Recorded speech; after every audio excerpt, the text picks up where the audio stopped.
Good morning. Miracle Rising, happy Wednesday, hump day. July 8th. I've been seeing a lot in reference to this trial, Charlie Kirk's show trial. That's all it is, it's a show. Golly, is it a show.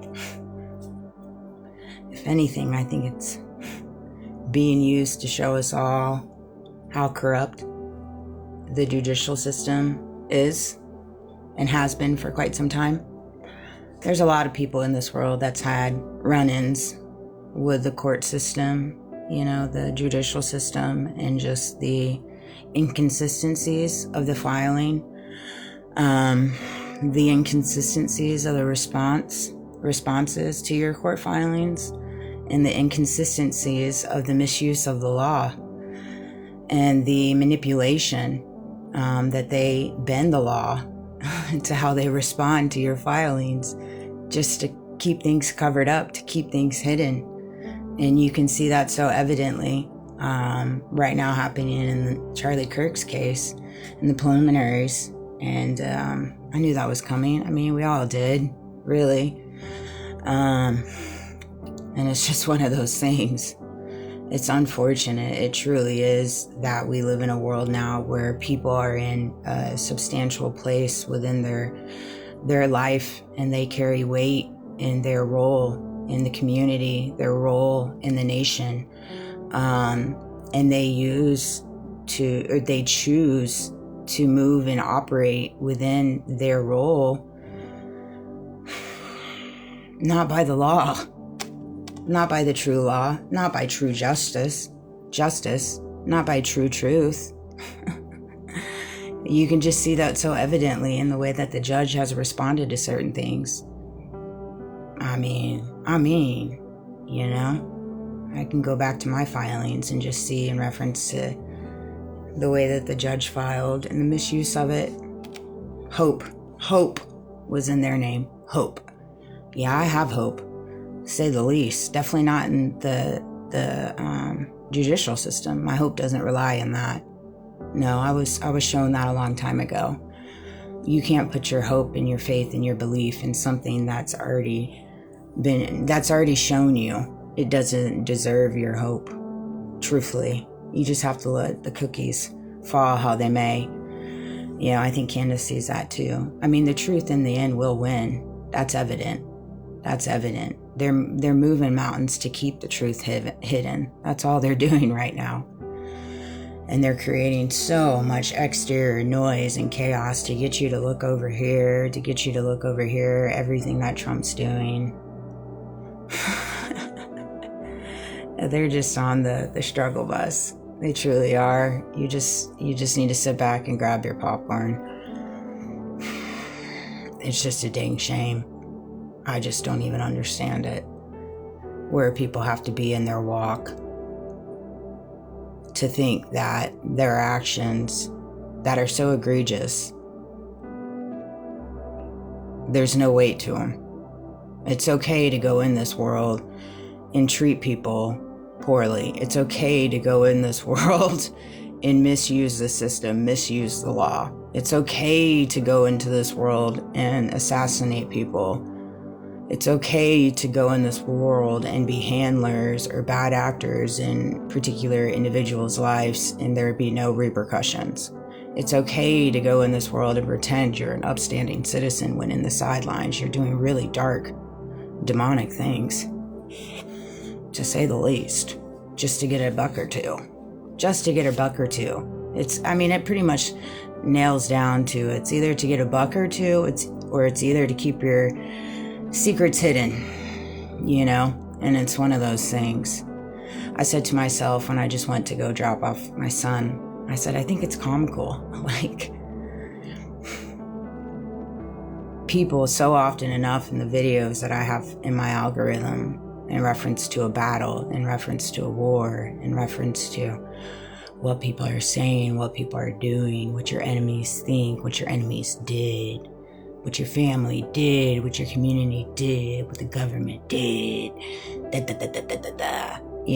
it's like, yeah. Okay, let's move on, can we? Golly, don't you guys ever get tired of talking about the same stuff every single day? I know I do. There was a period of time where I was like, yeah, I'm definitely in some kind of battle. Something's happening around me.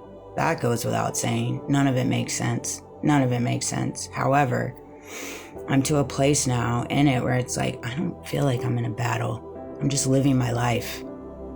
I'm just living my life and being the best version that I can in that day, and treating people the best way that I can, as well as being honorable to myself, So often enough, I think the world wants you to lose honor and integrity and love for yourself because they say you should, because they have a silent battle with you on the sidelines that they can't come and talk to you about. And it's one of those things. It's like, no, you don't have that right. You do not have that right. I don't know why you think you have that right, but I'm here to remind you that you don't.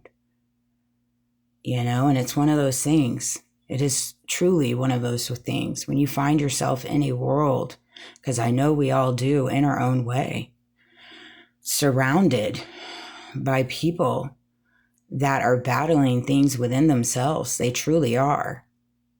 They truly, truly are. Whether it's their upbringing, conformity, social conditioning, trying to make an extra buck or two, trying to make sure that their future is solidified in whatever way they think is righteous. Often enough, people don't even recognize when you find yourself in these silent battles, whatever you want to call them. A lot of these people that are doing these things, they're just unaware. They're completely unaware. They're so tunnel visioned and they're so plugged in to the conformity of the world, conformity of what they've been taught, conformity of religion, conformity of the generational ways that they've been raised, that they just get lost. They get lost. They just don't know no better. They truly don't know no better. And it doesn't make it okay by any means. It doesn't make it okay. But when you find yourself in a reality surrounded by people that are doing things loudly or silently, disclosed, within illusions, within tactics to make you go this way or provide you choices and both choices are unfavorable, or slightly pressure you to feel this way, slightly pressure you to believe this way. When you find yourself in that reality, just understand that you're in there in that particular circumstance or situation for elevation, for growth, for lessons. There's always lessons in everything. And some people are awoken to learn the lessons, and some people are just still going to play their part. They're going to play their part in this world. They're going to be little bops with little bobbleheads. And you just give them space. If we spend every minute of our day focusing on fixing things that are outside of you, you're never going to end up moving forward in your trajectory because you're putting all your intentions and your energies on things or within things that are outside of you that you do not have any control over. As soon as I woke up to the fact like, yeah, there's something peculiar going on around me. That goes without saying. But I have no control over that. None. I have zero control over it. And when you do not have control over something within your world, then it's just an illusion. It's just an illusion, truly. For example, when it comes to what you do for a living, how much you make, getting ahead, things like that, in different ways, you don't have a lot of control. You know how much intention and how much integrity you put into your work when you walk your hiney into work. Are you giving 150%? Are you moving with honorability? Are you treating people fairly? Are you being right by the company? These are all things that you have to ask yourself. And if the answer is yes, then you keep trudging along. God's got you. The divine's got you. You need not worry. We're so